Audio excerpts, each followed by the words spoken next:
ак кагазды жакшылап, ар жагынан тарткылап, тактайга орноткондон кийин акрил боекторун алып, сүрөтчү өз кыялындагы керемет шедеврин тарта баштайт. Аны башында карап туруп, ал жөн гана максатсыз бир нерсени чиймелеп жаткандай сезесиң. Бирок убакыт өткөн сайын ар бир боекко, ар бир чиймеленген чиймелерге жан кирип, керемет шедеврга айлана баштайт.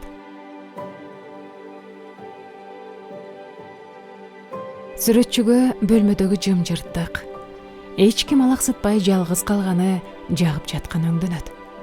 Боектордон жыты, колундагы кисточка жана бул пайда болуп келе жаткан сүрөт ага ого бетер дем бергендиктен ал жеңин түрүп алып ишин улантууда.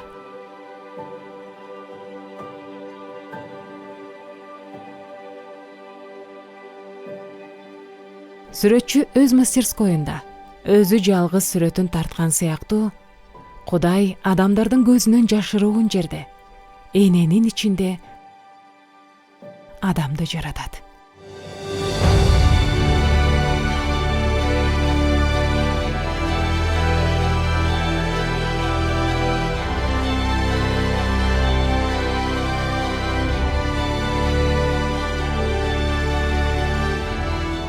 Дөөт пайгамбар мындай деп айткан: сен мени энемдин ичинде токугансың.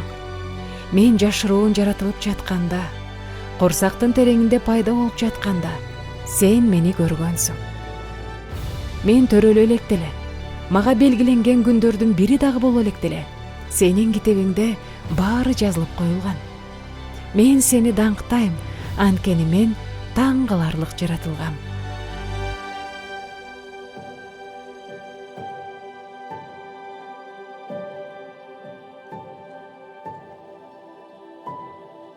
Кадырман замандаш, ар бир адам улуу жаратуучунун колунан чыккан шедевр.